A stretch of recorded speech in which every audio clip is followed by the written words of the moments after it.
ඔන්න කතාවක් අරන් ආවා. ජපානයේ හොල්මන් කතා නැද්ද කියලා අහපුවාට තමයි මේ කතාව. මේක කිව්වේ මට මගේ යාළුවෙක් ජපානයේ ඉන්න යාළුවෙක්. හරිද? තව මට උණු සිද්ධි දෙක තුනකුත් තියෙනවා. ඒවත් මම පස්සේ වීඩියෝ එකක් දාන්න. පුළුවන් වුණොත් මේකට මේක සිද්ධියක් වගේ කියලා දාන්න. අනිත් ඒවා පස්සේ දාන්න. මෙහෙම මුලින්ම අපි යාළුවෙක් කතාවට යමු. ඒක වෙලා තියෙන්නේ මෙහෙමයි. මෙයාලා ඉඳලා තියෙන්නේ මේ ඉස්කෝලේ පාටවල. මේ ඉස්කෝල් යන කාලේ හැමෝම ඉන්නේ ඉස්කෝලේ පාටවල තමයි. මෙයයි මෙයාගේ තව යාළුවෙකුයි මියන්මාර් ගර්ල් කෙනෙකුයි තමයි එකම පාට් එකේ ඉඳලා තියෙන්නේ. එක දවසක් රෑ මෙයාගේ යාළුවා එදා රෑ වැඩ කියලා කිව්වා මියන්මාර් ගර්ල් මේ තව යාළුවෙක් එයාගේ යාළුවෙක්ගේ ගෙදර ගිහිල්ලා. එතකොට රෑ ගෙදර ඉඳලා තියෙන්නේ මේ යාළුවා විතරයි.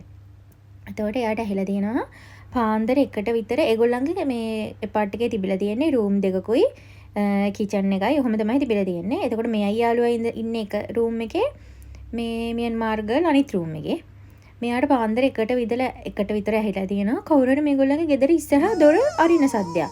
දොරට ගහන සද්දයක්.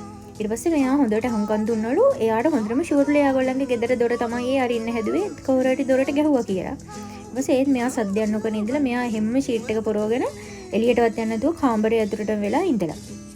ඊට පස්සේ මේ කොහොම හරි මෙයා යාළුවා ආවට පස්සේ උදේ කියලා මෙහෙම දෙයක් ඇහුණා කියලා. යාළුවා කියලා මේ නෑ ඔය වෙන ගෙදරක දොරක් අරින සද්දයක් වෙන්නේ නැති එහෙම කියලා යාළුවා වල ෂේප් කරලා ඊට පස්සේ ඔය විදිහටම මෙයා වැඩට ගිය දවසක යාළුවා විතරක් තනියෙන් ඉන්න දවසක යාළුවට ඇහිලා තියෙනවා ඒත් පාන්දර 1ට විතර මේ දොර අරින සද්දයක් ඇහිලා තියෙනවා ඊට පස්සේ කෝප්පයක් බිමට වැටෙන සද්දයක් ඇහිලා ඊට පස්සේ යාළුවා හිමීට එළියට ගිහින් බලනකොට ඇත්තටම කෝප්පයක් බිමට වැහලා තියෙනවලු වගේ වෙලා තියෙනවා.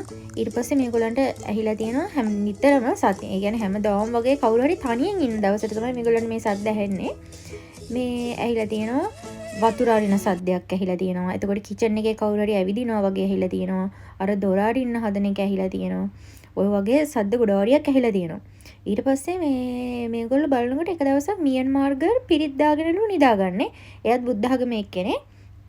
මේ එයා පිරිත් දාගෙන ඉන්නවලු. ඊට පස්සේ මේ ගාත දාගෙන ඊට පස්සේ මෙයාලා අහලා ඇයි කියලා. ඊට පස්සේ අර ගර්ල් කියලා එයාටත් මේ දෙන්න ගෙදර නැති දවසක වැඩට ගිය දවසක මේ අර ගර්ලුත් තනියෙන් ගෙදර ඉද්දි ඒ ගර්ල්ටත් හරියටම හවස ඒ කියන්නේ රෑට මේ අර විදියටම අර සද්ද ඇහිලා තියෙනවලු. ඕක නිතරම වෙනවලු මේ ඒගොල්ලෝ කියන්නේ කවුරු හරි ගෙදර තනියෙන් ඉන්න දවසට තමයි මේගොල්ලන්ට ওই සීන් එක වෙලා තියෙන්නේ. ඊට පස්සේ මේ ඒ ගර්ල් කියලා මේ ඒ ගර්ල් මොන හරි මේ මස් జాතියක් ඌරු මස් හරි එළු මස් හරි අරගෙන හදපු දවසක ඉඳන් තමයි ඊට පස්සේ ඉඳන් තමයි ওই සීන් ටික මේගොල්ලන්ට වෙලා තියෙන්නේ. ඊට පස්සේ මේගොල්ලෝ කරලා තියෙන්නේ මේ ගේ හොඳ රස් කරලා දාලා මේ එදා ඉඳන් පහන තියන්න පටන් ගත්තයි කිව්වා ආයේ පිරිත් දාගෙන කිව්වා නිදාගත්තේ ටික දවසක් යනකම්. එච්චරට බය වෙලා මේ තුන් දෙනාම. ඕක තමයි එයාලට උන සීන් එක. මේක කිව්වේ මට මේ ජපානයේ ඉන්න මගේ යාළුවෙක්. එතකොට මං කියන්නම් මට උන සීන් එක. ඒක උනේ මෙහෙමයි. එක දවසක් මගේ යාළුවත් දැන් මේකට කමෙන්ට් එකක් දායි. මේ එදා කොහමද මං ගෙදර තනියෙන් හිටියේ. මේ අපේ බාත්රූම් එකයි টয়ලට් එකයි වෙන වෙනම තියෙන්නේ. එතකොට මේ කවුරුත් ගෙදර හිටියේ නෑ අනිත් කට්ටිය වැඩට ගිහිල්ලා යාළුවත් වැඩට ගිහිල්ලා මේ මම টয়ලට් එකට ගිහිල්ලා ආයි එනකොට මට ටොයිලට් එකේ දොර අරගන්න බැරි වුණා. ඒ කියන්නේ දොර ලොක් කරන්න තියෙන්නේ මෙහෙම උඩින් තමයි අර කොක්කක් වගේ එකක් දාලා ලොක් කරන්න තියෙන්නේ. ඒක කවුරු හරි එළියේ ඉඳන් දැම්මේ නැත්තම් ඒක එහෙම වැටෙන විදිහක් නැහැ. එහෙම දොර ලොක් වෙන්නේ නැහැ. හරිද? මේ මං අර දොර අරපු ඒකට ඒක උඩට යන්නවත් එහෙම උඩට ගිහින් කොක්කක් හිටින්නේ නැහනේ. එහෙම වෙන විදිහක් නැහැ. හරිද? ඊට පස්සේ කොහොම හරි මට මේ දොර අරගන්න බැරි වුණා. ඒක අර පොඩි කෑල්ලක් ටොයිලට් එක මේ බාත්රූම් එක වෙනම තියෙනවා. ඊට පස්සේ දැන් මට කර කියාගන්න දෙයක් නැහැ ෆෝන් එකවත් නැහැ මගේ ළඟ මම ෆෝන් එක චාර්ජරයට ගහලා ගියේ ඊට පස්සේ කරගන්න දෙයක් නැතුව මම දැන් ඇඬුවා මට කවුරුත් ඇත්තෙත් නැහැ මම එක එක විදිහට try කරා දොර අරින්න මොනවා කරලවත් දොර අරින්න බෑ එදා ගෙදර කවුරුවත් හිටියෙත් නැහැ මේ එහෙම වෙන කට්ටියකට අපේ ගෙදර ඇතුළට එහෙම එන්නත් බෑ මේ ඊට පස්සේ මම කරපු වැඩේ අපේ ටොයිලට් එකේ මේ පොඩි ඉස්සරහා තියෙනවා මෙහෙම වීදුරු කෑල්ලක් දාලා අර මේ එලිය පේන්නේ නැහැ අර පේන්නේ නැති වෙන වීදුරු තියෙන අන්න එහෙම වීදුරු කැල්ලක් දාලා තිනවා টয়ලට් එකේ දොරේ මං කරපු වැඩේ ඒ දවස්වල මම කොණ්ඩේ ටිකක් දිගට තිබ්බා මං ඒතකොට අර හයිය කොණ්ඩ කට්ටක් තමයි ඔළුවේ ගහගෙන හිටියේ මං කොණ්ඩ කට්ට ගලවලා කොණ්ඩ කට්ටෙන් ගහලා ඒ වීදුරුව පොඩ්ඩ බුරුල් වෙලා තිබ්බේ ගහලා වීදුරුව කැඩුවා වීදුරුව කඩලා මේ එළියට අත දාලා අර අගුල ඇරලා තමයි එළියට ආවේ මං හිතන්නේ එදාමට වැඩට යන්නත් කොහොම හරි පාරක් වුණා ගියේ නැද්ද මන්ද මට මතක නෑ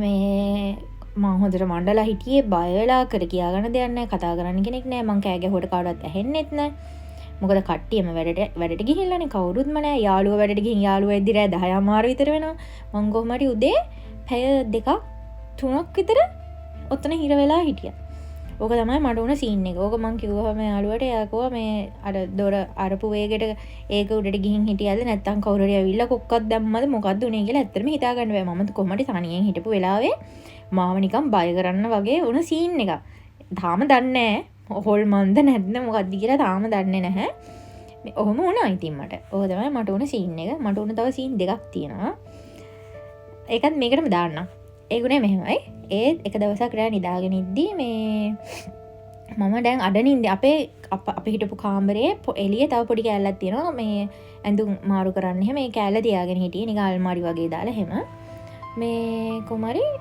මේ එහා පැත්තේ මම දැන් නිදාගෙන ඉද්දී මට ඇහෙනවා එහා පැත්තේ කාමරේ කවුරු හරි ඉන්නවා ඒ අර ඇඳුම් මාරු කරන කෑල්ලේ මේ කවුරු හරි එනවා නිකන් ඒක අවුස්සනවා අදිනවා වගේ මේ හෙන රෑ මහ රෑ යාළුවත් නිදි කියලා තමයි මං හිතාගෙන හිටියේ ඊපස්සේ මේ මට එකපාරට ඇහුණා ඒ කාමරේ එහෙම බඩු අවුස්සපු එක්කෙනා මගේ මං ඉන්න තැනට ඇවිල්ලා මාව නිකන් හිර කරා අතින් අල්ලගත්තා තද කරා වගේ එකක් ඊපස්සේ මං එකපාරට මේවා වෙලා නැගිට්ටා මේ කියන්නේ මම නිකන් අඩනින්දෙන් වගේ තමයි මං ඕක දැක්කේ ඊපස්සේ මම මේ එකපාරට නැගිටලා අඬන්න ගත්තා මේ යාළුවගෙන් අහලා හරෝ ඔයාට ඇහුන්නේ නැද්ද මං කෑ ගහනවා කවුරු හරි මෙතනට ආවා එයා මාව අල්ලගත්තා මට කතා කරන්න දුන්නේ නැහැ මේ එහෙම කියලා මට හොඳටම දැනුණා කවුරුහරි මං ගාවට එන එක මේ එහෙම කියලා මම කිව්වහම යාළුවා කියනවා කවුරුත් ආවේ නැහැ ඔයා නිදා ගන්න මට මේ දත් කැක්කමක් හැදිලා මේ මම හැරගෙන හිටියේ එහෙම කවුරු හරි බඩු අදිනවා දඟලනවා නම් මටත් ඇහෙන්න එපා ඔයාට විතරයි ඇහිලා තියෙන්නේ මේ ඔය හීනයක් වෙන්නේ නැති එහෙම කියලා එයා වෙලම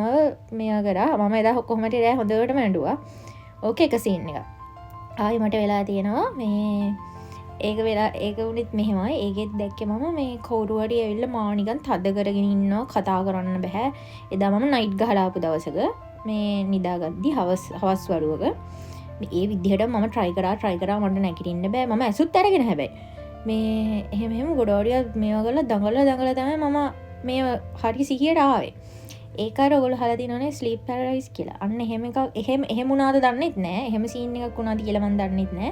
කොහොම හරි මේ එදා කවුරුත් හිටියේ නෑ මං හිතන්නේ. මොකක්ද උනේ කියලා මම තාම දන්නේ නෑ. ඔක මම ඊට පස්සේ මේ අපේ ආච්චිට එහෙම කිව්වහම ආච්චිලා කියන්නේ ඉතින් අර ඔය කියනවනේ ගෑල්ලා මන්ට මොනවද කරු කුමාර දෝෂ අනම්මනම් තියනවා කියලා. එහෙම කියලා තමයි ඒගොල්ලෝ කියන්නේ. එනකොට අර ඒක හරියට හොයලා බැලුවොත් ඒකට අර ස්ලීප් පැරලයිස් කියලා කට්ටිය කියනවා. කොහොමද කියලා දන්නේ නෑ. හැබැයි ස්ලීප් පැරලයිස් එකෙත් වෙන්නේ තොහොම සීන් එකක් තමයි කවුරු හරි නිකන් තමන්ව අල්ලගෙන ඉන්නවා හිර කරගෙන ඉන්නවා කතා කරන්න බැරුව වගේ යනවා එහෙම තමයි ඔයාලා නිකන් සර්ච් කරලා බලන්න එහෙම එකක් තමයි ඒකෙත් වෙන්නේ ඒ හින්දා මං හිතනවා ඒක එහෙම එකක් වෙන්න නැති කියලා මේ ඕක තමයි මට උන සීන් ටික තව කතාවක් මේ වගේ තව කතා ගොඩෝඩියක් තියෙනවා අනේ අහන්න එපා කතාවක් කිව්ව වෙලේ ඉඳන් මගේ කතාව දාන්න නැද්ද මගේ කතාව දාන්න නැති කියලා මම නිකමට මෙතන ස්ක්‍රීන්ෂොට් එකක් දාන්නකො මට ඒවල තියෙන කතා කොට මැසේජ් තියෙනවා 200 ගණන් බලපු නැති මැසේජ් එච්චර ඉතින් chat එනකොට මට එහෙම හොයා ගන්නවත් බැරි තරම් එච්චරට කතා වෙලා තියෙනවා ඒ හින්දා චුට්ට ඉවසීමෙන් බලාගෙන ඉන්න වීඩියෝ එකක් දාන්නම් අනිවාර්යෙන් හැබැයි ඉතින් කල්යයි